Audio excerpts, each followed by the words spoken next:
Olá, seja muito bem-vindo. Está começando mais um Café com Política. Hoje, nesta terça-feira, dia 16 de abril, ao vivo para todo Itapema, e é claro, para todo o Brasil, através do canal Lance Notícias aqui no YouTube.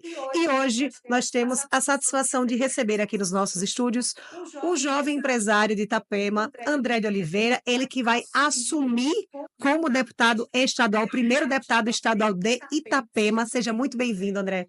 Obrigado, Débora. Obrigado a toda a equipe do Lance, né? É uma maravilha estar aqui com vocês para a gente poder discutir um pouquinho, né, de política, tomar um café com política, né? E falar um pouquinho dessa expectativa aí de a gente assumir o mandato de deputado estadual, que para mim está sendo uma oportunidade extraordinária. Perfeito. André, só recapitulando para as pessoas que estão em casa, essa tua eleição para deputado estadual foi uma eleição que, por muito pouco, você não está lá como titular, né? Uhum. Por aqui, por quê? 200 votos? 226. 226 votos. 225 eu empatava, mas como eu sou mais novo, eu precisava de um voto, precisava de um voto a mais. Tá, 226. mas é um fato inédito para a cidade ter um deputado estadual. Qual é a tua expectativa para assumir essa vaga lá na Alesc? Então, a expectativa é muito grande, né? A gente está muito animado, feliz, porque é uma oportunidade para mim e para Itapema, né? Com certeza. A gente é uma cidade hoje que já não é mais uma cidade pequena, nós já estamos falando de uma cidade de mais de 80 mil habitantes, uma das cidades que mais cresce no estado de Santa Catarina em população, né? Em PIB, em arrecadação, enfim. Nós somos uma cidade muito pujante, né? Já estamos, eu acredito que entre as 15 maiores cidades do estado. E quando a gente fala entre as 15 maiores do estado, nós temos 40 vagas na Lesc, tem que ter uma vaga para Itapema, né? Então a gente está muito animado de poder representar isso lá, né? E na história da cidade, nós nunca tivemos um deputado daqui eleito né, pela cidade. E a gente passou muito perto na última eleição, né? Como tu mesmo relembrou, foram 226 votos, é muito pouco. A gente, né, sofreu bastante naquela apuração de votos lá, porque realmente foi muito perto. 226 votos para deputado estadual realmente é muito apertado, né? E agora a gente vai ter a oportunidade de assumir o mandato e a princípio, nesses 30 dias, pode ser que virem mais dias, né? Mas a gente acredita que pode entregar muita coisa. A gente vai mostrar que né, que com força de vontade e com trabalho árduo, a gente consegue entregar muita coisa.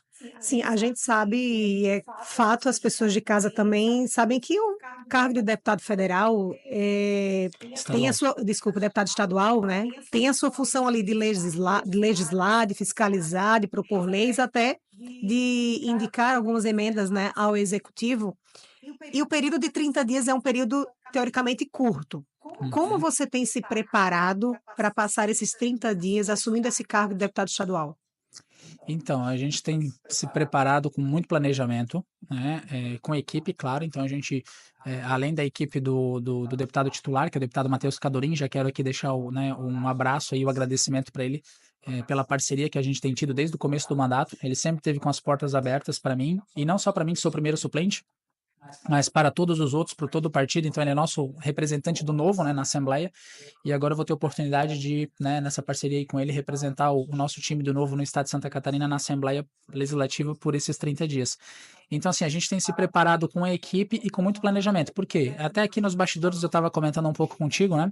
A gente vai ter uma entrega todo dia. Então, a gente vai ter muitas coisas, assim. A gente vai propor audiência pública, a gente vai discutir temas importantes aqui para o estado que vem do cenário nacional, a gente vai discutir política pública nacional, a gente vai discutir a região aqui de Itapema, né? E a cidade de Itapema. A gente vai ter pautas que a gente vai buscar, vai para Brasília buscar recurso e buscar informação. Então, assim, a gente vai ter muita coisa nesses 30 dias. Vai ser 30 dias onde a gente vai ter agenda todos os dias né, e todas as horas úteis possíveis do dia, né?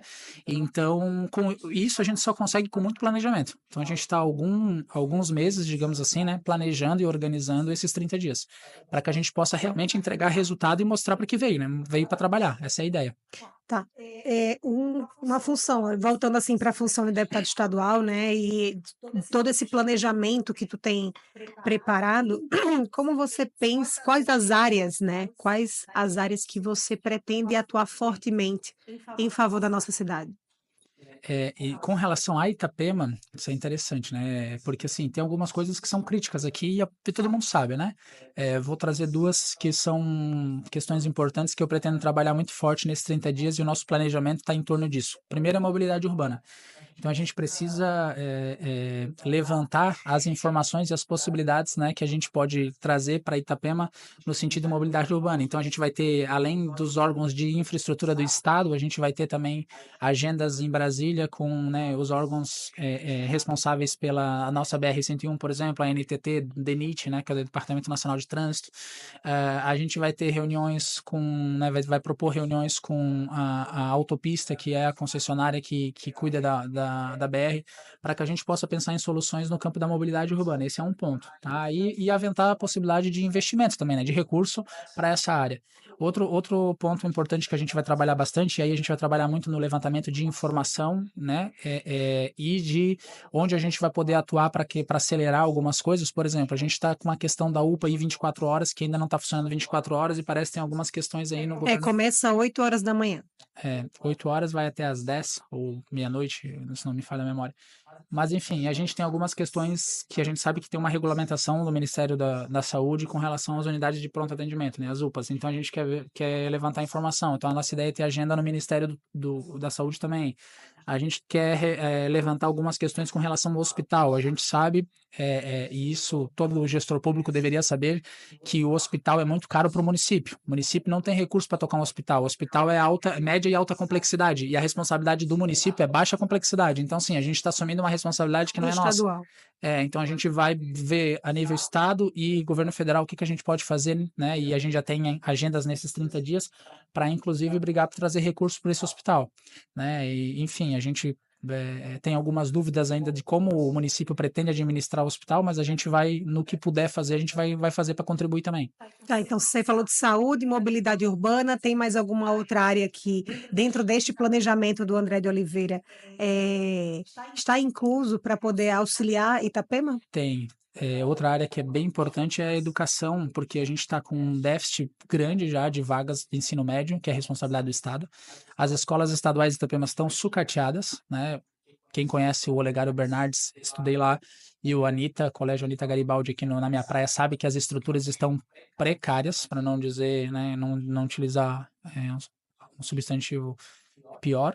Mas assim, a gente precisa, então, a nível de governo de estado,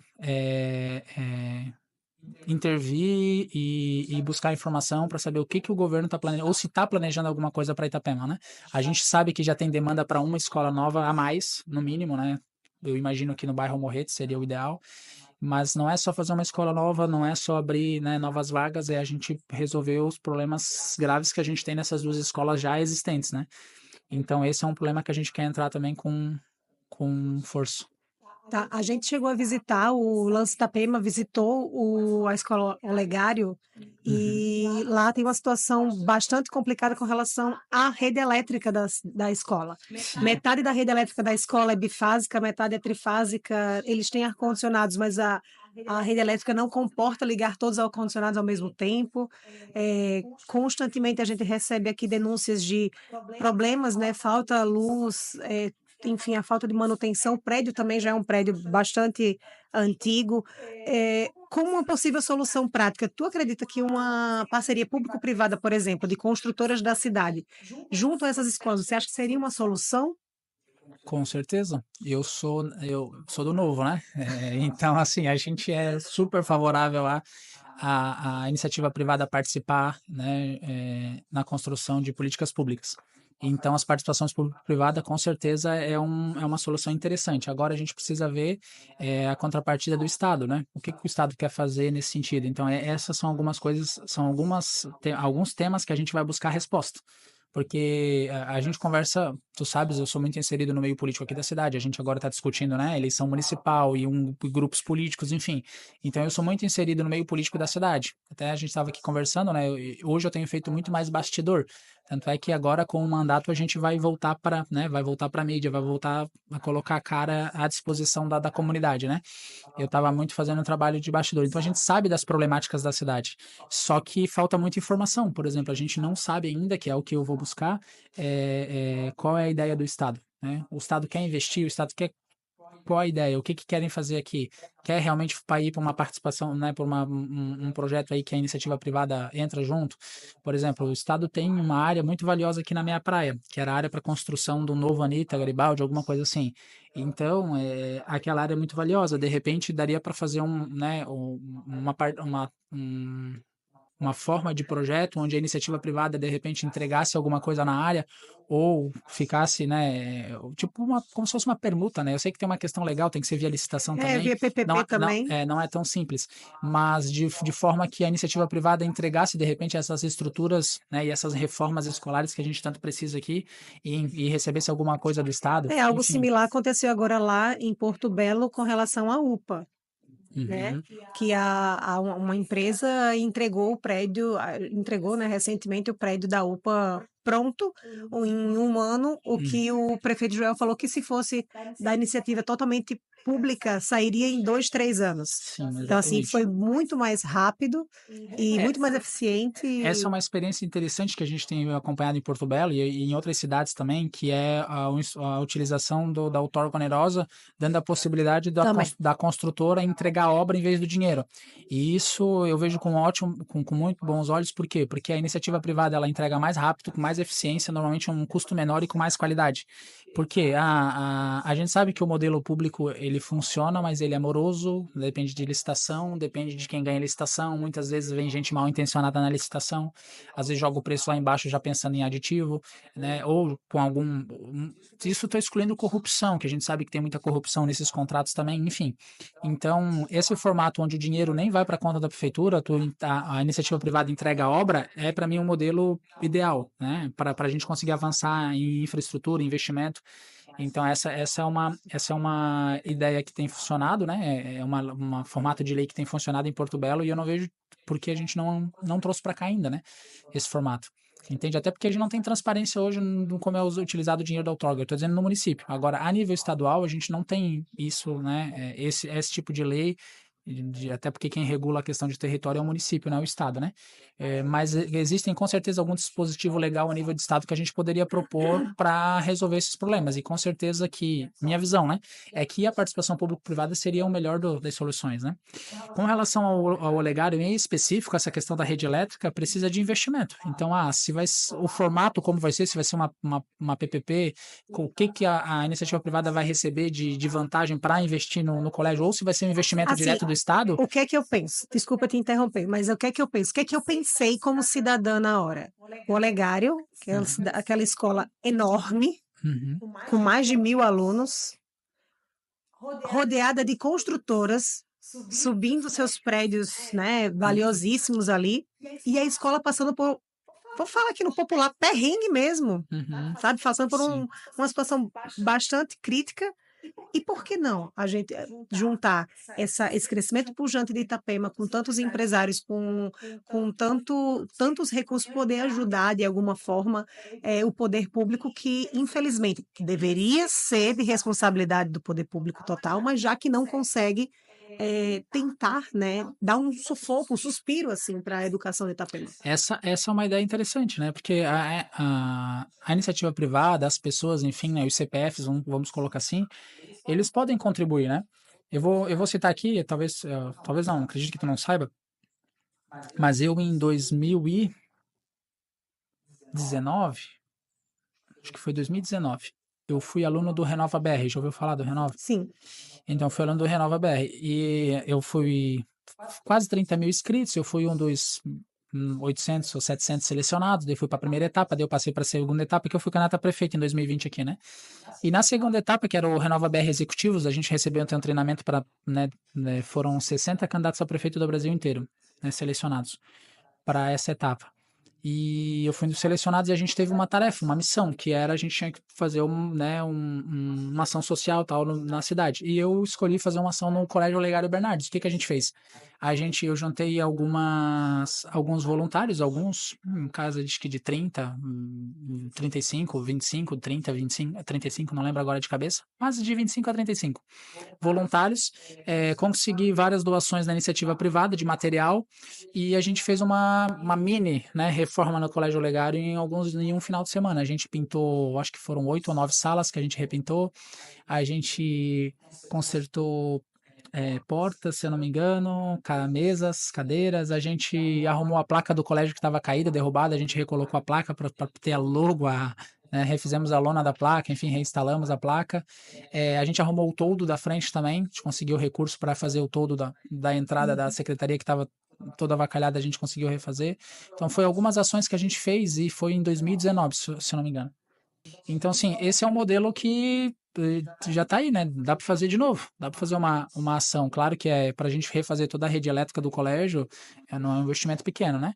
Mas é possível de a gente, de repente, juntar um grupo de consultoras e dá para fazer uma ação também só privada, né? Ou Sim, seja, sim, só desse. porque pode receber doação. Claro, claro que A sim. escola pode receber doação e a escola já recebe doação, inclusive os ar-condicionados já foram doação. Nossa, eu tô falando aqui pela diretora, porque realmente foi uma coisa assim que me impactou quando eu cheguei lá, sabe? Uhum, A sala da direção estava queimada, a lâmpada. uhum. Sim. Então, é uma situação bem delicada. André, para finalizar esse primeiro bloco que a gente começou falando aqui da tua experiência que tu vai ter lá na Alesc, né, dessa expectativa, você falou que vai chamar uma audiência pública da Comissão de Educação, você vai participar da Comissão de Educação, não é isso? Fala um pouquinho do que é que tu pretende trabalhar, atuar também da maneira legislativa. Isso.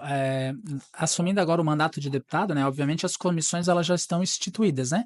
Então eu vou substituir o deputado Matheus Cadorim nas comissões que ele já faz parte, né? Ele faz parte da Comissão de Ciência e Tecnologia, da Comissão de Educação, Comissão de Direitos Humanos, Comissão de Assuntos Municipais.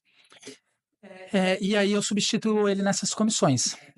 E aí a gente já está com um planejamento bem grande, né, para a gente poder atuar nessas comissões. Obviamente que a comissão de educação, para mim, ela é especial, né, porque eu tenho uma relação com a educação, minha família sempre foi da educação, eu já fui professor no ensino técnico também, eu sou engenheiro por formação, né, dei muito tempo a aula no Senai, no ensino técnico profissionalizante. E a gente tem uma preocupação. Hoje eu sou pai, né?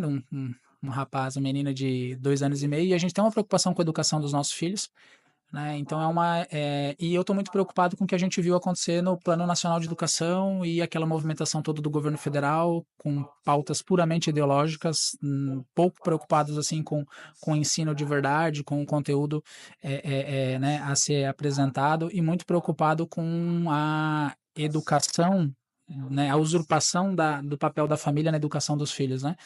Então, isso vai ser pauta que vai ser fundamental, até porque está vindo essa demanda do Plano Nacional de Educação, como foi lá em 2015 no governo da Dilma Rousseff, que o Plano Nacional de Educação foi aprovado lá, ela não conseguiu implantar algumas pautas ideológicas no Plano Nacional e mandou para os estados tudo aquilo que ela queria implantar no governo federal e não conseguiu, ela mandou para os estados e para os municípios. Só que agora é diferente, porque agora eles já estão com muitas dessas pautas, dessas ideologias, né, no Plano Nacional, no texto do Plano Nacional. Isso vai vir agora para os estados e para os municípios, nós vamos ter que discutir isso. Então, eu quero, na Comissão de Educação, atuar bem forte nesse sentido de defender a educação do catarinense, no intuito de que seja uma educação livre de ideologia, né, focada no ensino. E para isso a gente deve convocar uma audiência pública nesses 30 dias, deve discutir esse tema, a gente deve chamar de pessoas especialistas, né, nessa área no Brasil para falar nessa audiência pública. Enfim, a gente sabe que a gente vai rivalizar lá também, porque tem a turma do que defende, né, essas políticas públicas do governo federal, e a gente vai ter que trabalhar contra. Eu não sei se as pessoas lembram, ou se tu lembra, mas eu tive uma ação aqui em 2015, né? Que foi justamente com relação a isso. Foi isso que me trouxe para a política, na Eu verdade. eu justamente fiz essa pergunta para a gente pegar o gancho, porque você que está nos assistindo, nós agradecemos a tua participação aqui ao vivo, Café com Política, hoje recebendo o André de Oliveira, empresário que vai assumir como deputado estadual, o primeiro deputado estadual aqui de Itapema. Agora nós vamos mudar um pouquinho o foco da entrevista, André. Vamos falar agora sobre eleições 2024, mas antes de chegar ao ponto das eleições 2024, eu queria fazer um breve histórico, né, da sua presença, da sua participação na política. Tu começou lá em 2016, né? O que motivou né, o teu interesse pela política, o que foi que motivou o André a entrar na política? Legal, eu já vou aproveitar e juntar as 2 pautas, né, das Uhum. 2 coisas, porque é o seguinte, eu falei que eu entrei na política lá em 2015, né, na verdade foi esse fato de estar preocupado com a educação, por quê? Em 2015 aconteceu um seminário em Brasília, onde o professor Felipe Neri, que é um professor, diretor de escola, é um cara fantástico aí no Brasil, entende muito de educação. Ele alertava lideranças católicas enfim, e políticas do Brasil inteiro com relação à problemática da ideologia de gênero, que ia entrar no Plano Nacional de Educação, foi retirada do Plano Nacional de Educação e viria para os planos estaduais e municipais, né? E aí, hoje, na época, ninguém sabia o que era ideologia de gênero. Hoje está difundido, todo mundo sabe, né, do que se trata a ideologia de gênero. Que é basicamente uma desconstrução da identidade. Não visa trazer benefício para a criança, mas desconstruir aquilo que ela é. É isso que é basicamente a ideologia de gênero. E, e os seus desdobramentos, né? E na época, em 2015, a ideologia de gênero foi incutida não foi retirada pelos deputados federais do plano nacional, mas o governo Dilma Rousseff mandou para os estados e para os municípios ideologia de gênero embutido nos textos dos planos, ou seja, ela não mandou o plano que foi aprovado no Congresso, ela mandou o plano que ela queria que fosse aprovado, ou seja, com a ideologia de gênero. Isso veio para os estados e municípios. Inclusive alguns materiais didáticos, né? Exatamente. E assim, e veio também com uma regra, que era os estados e municípios tinham que aprovar a toque de caixa, eles tinham poucos meses ali para avaliar e aprovar o plano municipal e estadual de educação, porque senão estavam correndo, se não tivesse aprovado no prazo, eles iam perder verba, repasse de verba. Então, ou seja, ó, tá aqui o texto com ideologia de gênero, aprovem rápido, porque senão vocês vão perder dinheiro, vocês vão perder repasse. Basicamente isso. E aí a gente começou a atuar. Eu atuei em algumas cidades para retirada de ideologia de gênero, e lá em 2015 eu tinha 23, 24 anos, eu não tinha nem interesse de participar da política, e foi ali que eu entendi, porque assim, eu fui na Câmara de Vereadores aqui fazer a defesa, e aí o vereador que me recebeu, o presidente da Câmara na época, ele olhou para mim e falou o seguinte, tá, mas o que nós vamos alterar aí? Eu falei, cara, tem que tirar esse texto fora, a gente tem que suprimir esse texto e colocar, mudar o texto, tirar a parte de ideologia de gênero, parte de gênero, né? E aí ele falou assim, tá, mas eu não sei nem o que escrever aí, escreve a lei aí para mim. Então fui eu que escrevi o texto que alterava o nosso plano municipal de educação para suprimir ideologia de gênero. Isso em 2015. E quando eu fiz isso, eu pensei, cara, poxa, a nossa Câmara de Vereadores ia aprovar o texto, ia deixar passar um negócio com ideologia sem nem saber o que era. E quando eu explanei para os vereadores, para todos, o que se tratava, eu tinha vereador que dava soco na mesa. Ah, eu não acredito que estão incutindo um negócio desse no nosso plano e tal. Então, assim, a gente precisa ter qualidade no legislativo, sabe? A gente está aprovando leis que o município, que o estado inteiro vai ter que. E foi esse estupim que te motivou a ser candidato em 2015, no caso, em Em 2016. 2016 eu fui candidato a primeira vez. Isso foi em 2015, depois aí a continuidade disso foi uma viagem internacional que eu fiz. Eu morei 5 meses nos Estados Unidos, né? E aí lá eu já fui com o intuito de participar da política. E aí eu comecei a estudar, porque daí, pô, eu saí do Brasil. O Brasil, na época dali 2015, a crise ali da Dilma, depois de 2016 veio o impeachment, então nós não estávamos num período legal, né? E, pô, fui para os Estados Unidos, um país fantástico, as coisas funcionam. Tá, eu fui lá, trabalhei, estudei, né? Muita gente achou que eu era maluco de voltar pro Brasil, né? Ah, fica aí, cara, o que tu vai voltar para cá, né? Eu falei, não, meu país é o Brasil, e eu já voltei pro Brasil com o intuito de participar da política, tanto é que eu voltei no final de 2015 e já comecei a construir um projeto para ser, né, o planejamento para ser vereador. Então, em 2016 eu fui candidato a vereador a primeira vez, fiquei fora da eleição por 62 votos, né? Surpreendi muita gente, né? Porque 24 anos eu tinha na época, é, eu lembro que meu pai me ajudava na campanha, né? E a gente ia na rua pedir voto e meu pai ganhou um bocado de aposta, porque as pessoas apostavam que eu não faria 200 votos, né? Ah, pô, esse negócio de igreja, que eu era uma liderança na igreja católica, sempre fui, né? Esse negócio de igreja não dá voto e não sei o quê, então teu filho não vai fazer 200 votos. E a gente fez na primeira eleição 572, faltou 600. Bastante para Fal- uma primeira, assim, a Foi, nível de Itapema, pelo que eu vejo, assim, do histórico até dos próprios vereadores, mais de 500 votos, é uma boa liderança. não, uma boa liderança em 2016, né? E a gente, assim, não tem um histórico na família. O meu avô foi vereador, mas, assim, há muito tempo atrás, nós não tinha um histórico na família recente de político, né? Então, mas, assim, recebeu apoio de toda a família e de lideranças da igreja, enfim, a gente foi bem. E aí, aí, por 62 votos, eu não fui vereador, né? Até teve vereadores que foram eleitos em 2016 com menos votos do que eu. Eu fiz mais votos do que o vereador Iagan na época, Naquela por época exemplo. você estava afiliado ao MDB. MDB. É.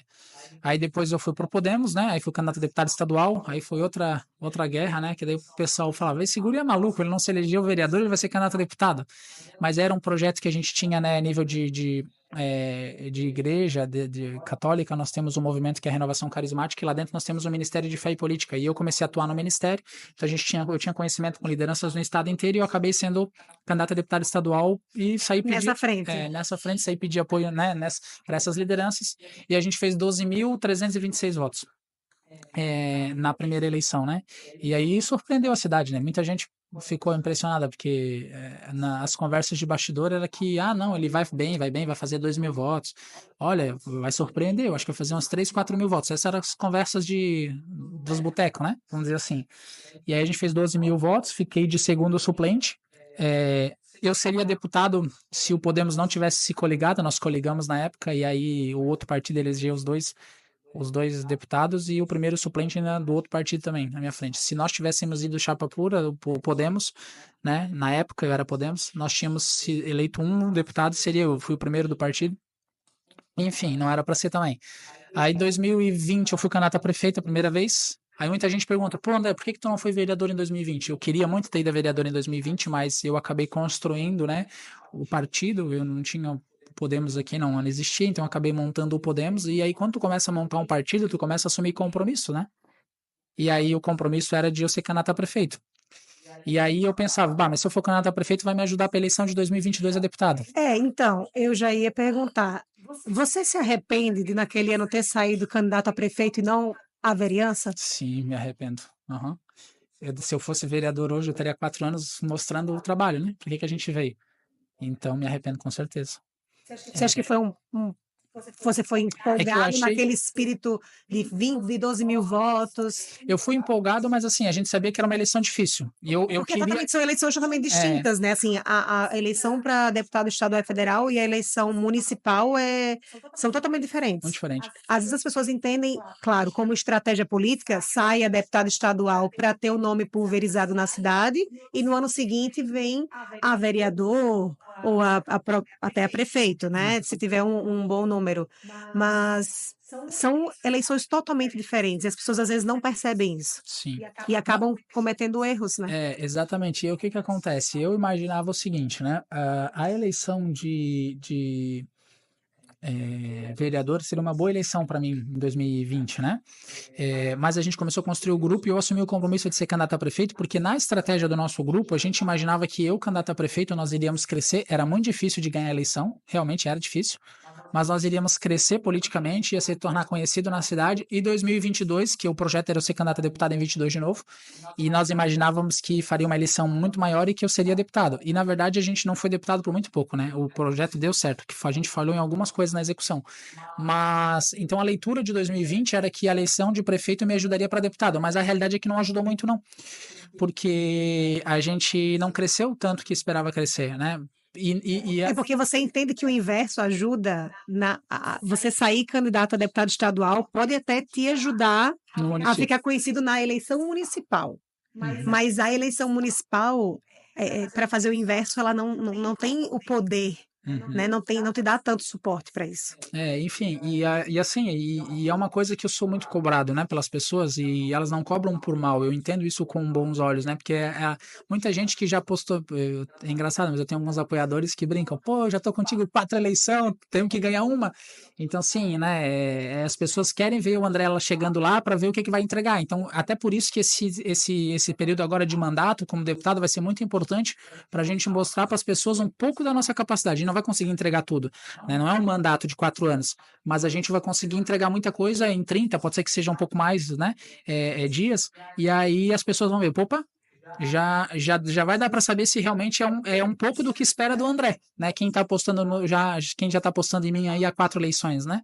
Então, em 2020, se eu tivesse vindo a vereador, acho que eu teria uma boa chance de ter sido eleito, né? Todo mundo fala isso, tu é um vereador eleito, era um vereador eleito, mas isso não existe, né? Eleição tem que ser disputada, né? Então, mas eu tinha grande chance de ser um vereador em 2020 e hoje eu estaria aí 4 anos entregando um trabalho, né? Pode ser até... E agora, nessa janela de saída da prefeita Nilza, que abre aí um leque, né? É uma grande janela, na verdade, de oportunidade para outros nomes da cidade. É diferente de quando se faz, já tem um prefeito durante 4 anos, Uhum. como no caso lá em Porto Belo, né? O Joel está menos do que isso, mas ele vai tentar a reeleição, então ele já está ali na É máquina mais pública. difícil, né? Agora aqui em Itapema, não. O cenário é um cenário propício para vários nomes, né? Como sugestão aí a essa sucessão. Então, mas aí já trazendo para essa eleição aqui, como é que está o Novo? Como é que vocês estão se posicionando? Eu vi que a gente chegou a ter uma entrevista lá no início de fevereiro, tu era o pré-candidato do Novo à Prefeitura de Uhum. Itapema.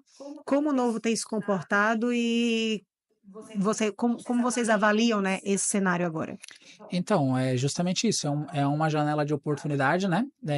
No sentido de não só a oportunidade de a gente ganhar uma eleição, que isso é muito importante, claro, mas no sentido de a gente mudar o rumo de Itapema. Por quê? Eu digo isso, né? A gente tem um compromisso num grupo, o Novo, hoje, liderando, né, liderando o Novo, a gente faz parte de um grupo que tem essa visão, né? É um grupo de 5 pré-candidatos a prefeito. E todos do meio empresarial, todos bons gestores, todos que têm essa visão diferente da política. E qual é a visão diferente que a gente quer trazer para Itapema? A gente imagina Itapema nessa visão a partir da próxima gestão, né? A partir de 2025, que é uma ideia de planejamento, de planejar Itapema não para 4 anos de mandato, planejar Itapema para 20, 30 anos, definir políticas públicas de longo prazo, trabalhar com gestão e eficiência, né? Poxa, a gente precisa enxugar nossa máquina pública, né? A gente está virado num cabidaço de emprego, né?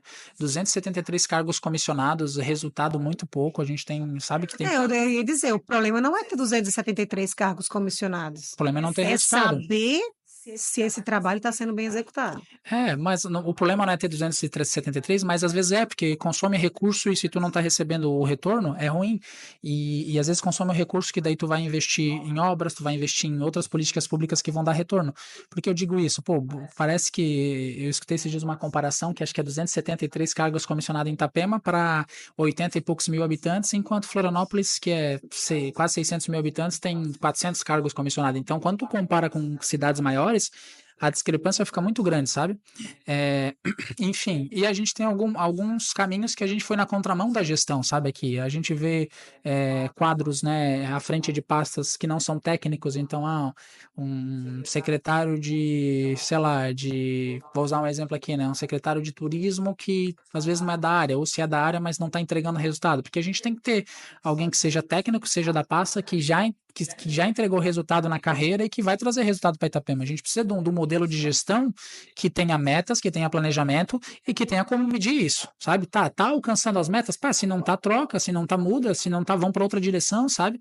Então, assim, a gente precisa ter essa visão de trazer essa visão de gestão para Itapema. E é isso que esse grupo está comprometido. E aí, Débora, o Novo, ele está junto nesse projeto.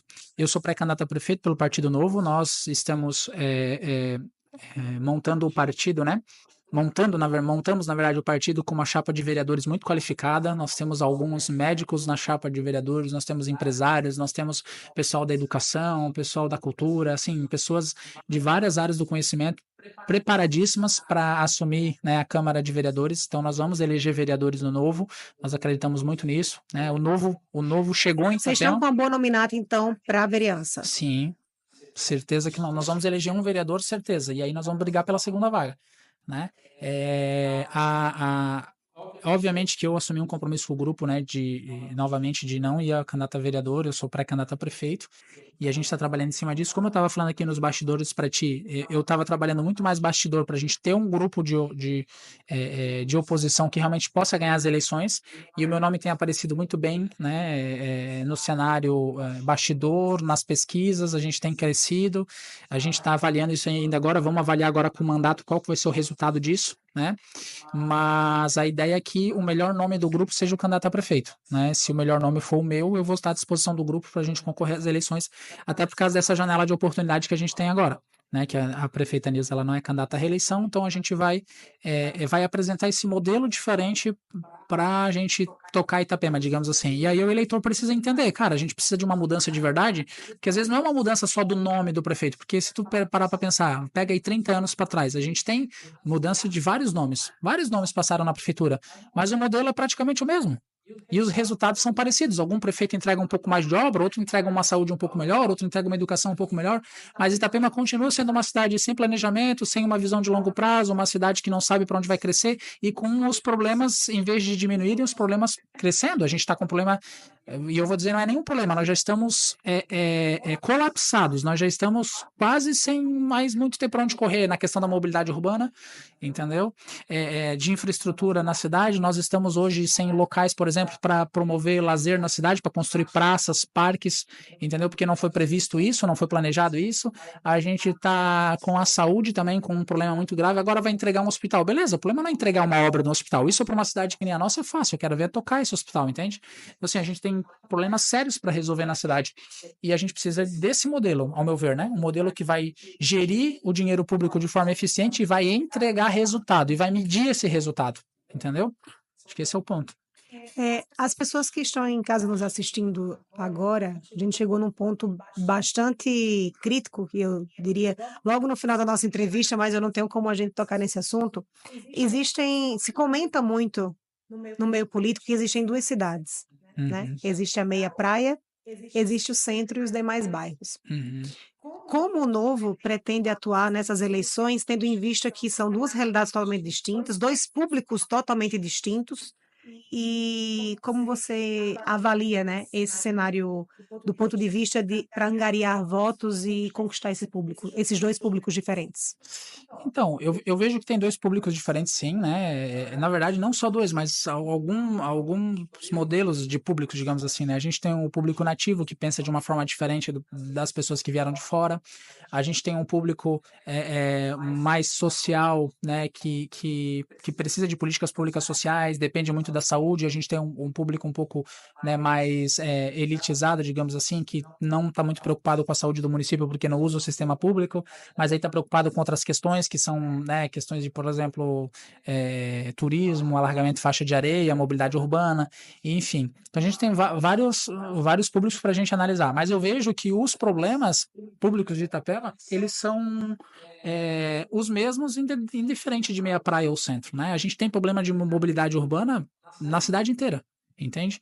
A gente tem problemas sérios na minha praia de mobilidade urbana? Tem, mas a gente tem no centro e nos bairros também, né? A gente tem um problema que hoje a gente basicamente depende da BR-101, aí trava a BR-101, trava a cidade inteira, né? A gente tem poucos pontos de conexão entre os bairros, né? Através da BR-101, poucos túneis, enfim. Então, esse é um problema na cidade inteira. A questão da saúde não é um problema só dos bairros, né? O problema da minha praia também. Quem depende da saúde pública na minha praia também tem problema. A gente teve informação de que um posto de saúde da minha praia perdeu um médico para o médico poder ir para a UPA, quando abriram a UPA. Aí ficou uma parte da minha praia desassistida, sem médico. Então, assim, os problemas públicos eles se repetem. Claro, alguns chamam a atenção mais na minha praia, outros chamam a atenção mais nos bairros.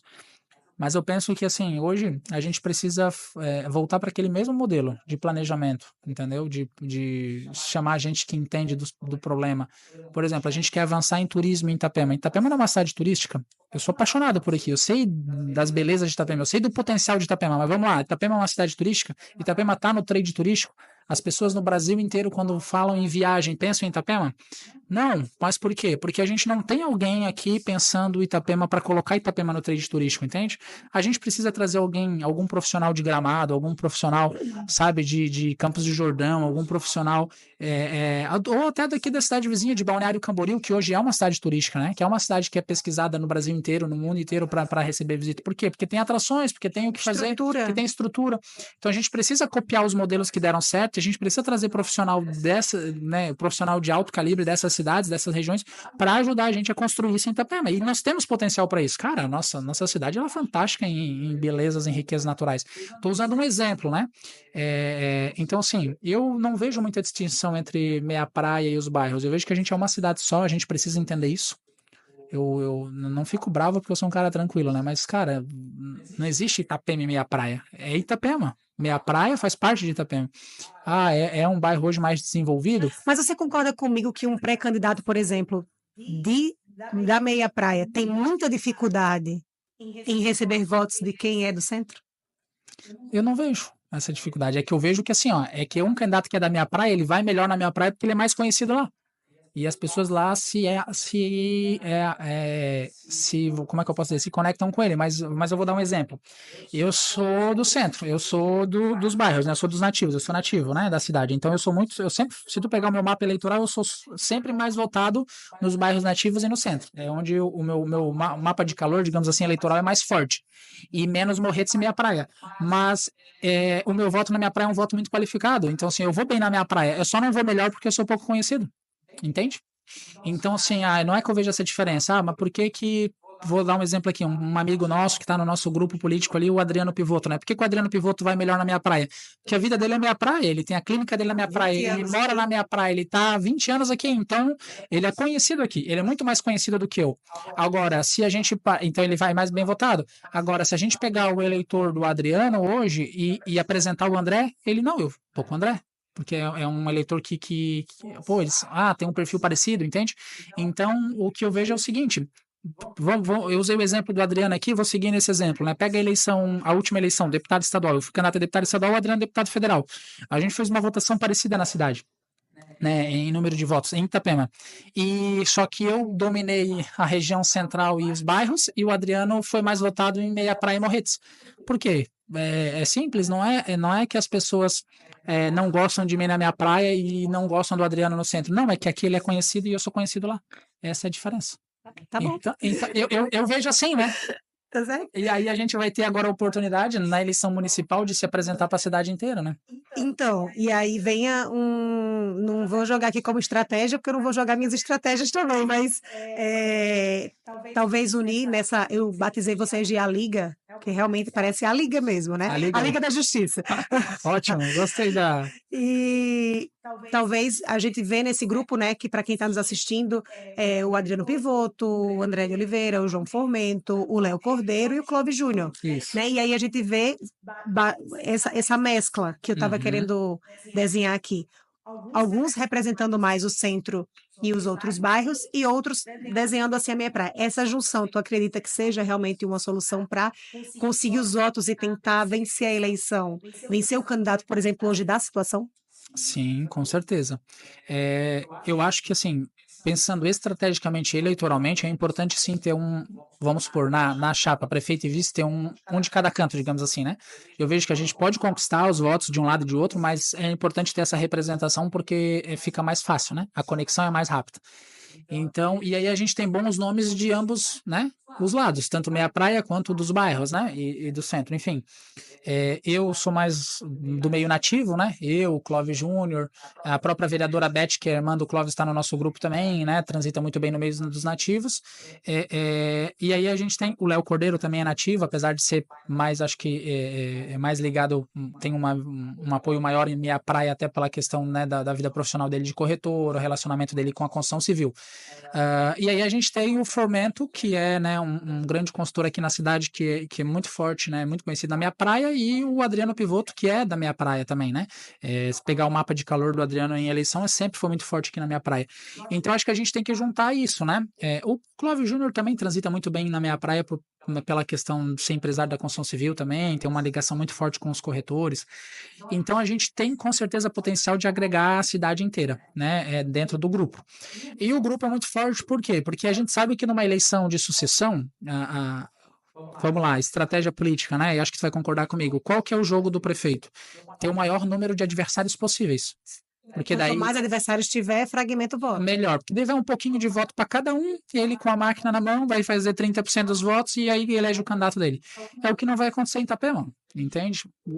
Eu tenho essa consciência, o Clóvis Júnior tem essa consciência, o Adriano Pivoto, o Léo Cordeiro, o Formento tem essa consciência, né, de que se nós estivermos divididos, se tiver 2, 3 candidatos, o André é candidato no Novo, o Clóvis é candidato no PSD, o Adriano é candidato no Podemos, a gente vai dividir os votos e daí a máquina vai levar a eleição com facilidade. A gente ainda tem uma dúvida muito grande, que é saber o que vai acontecer entre a máquina, né, que é a Nilza, o apoio dela, que parece-me que é o Alexandre, existe uma dúvida se ele pode concorrer ou não, ninguém sabe, né, se isso vai para frente ou não, mas hoje é o candidato dela e tá trabalhando forte em cima disso. E a gente tem uma dúvida se eles vão estar com o Xepa ou não. Essa é a grande dúvida, se vai ser Xepa e Nilza ou se vão estar separados. Essa é a incógnita. Então, o nosso grupo, a gente tem certeza que vai estar junto. né?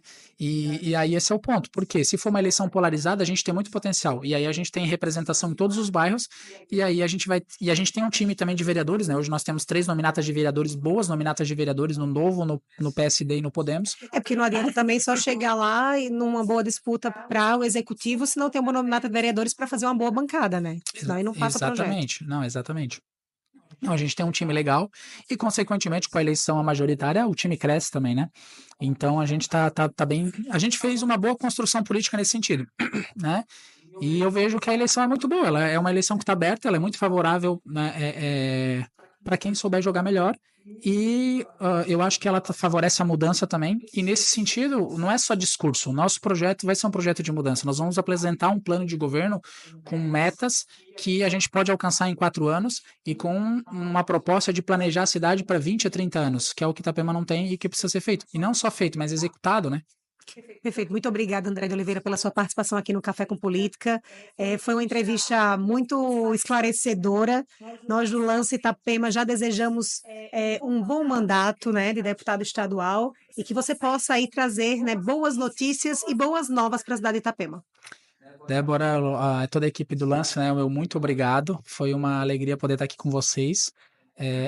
Foi meio de supetão, né? A informação saiu até mandar um abraço pro meu amigo Léo Cordeiro. Eu nem sabia que ele ia divulgar, nós estávamos lá no gabinete tomando um café e tal. Pô, tô indo para Floripa, já tô vendo a questão da documentação, vamos assumir mesmo deputado e tal.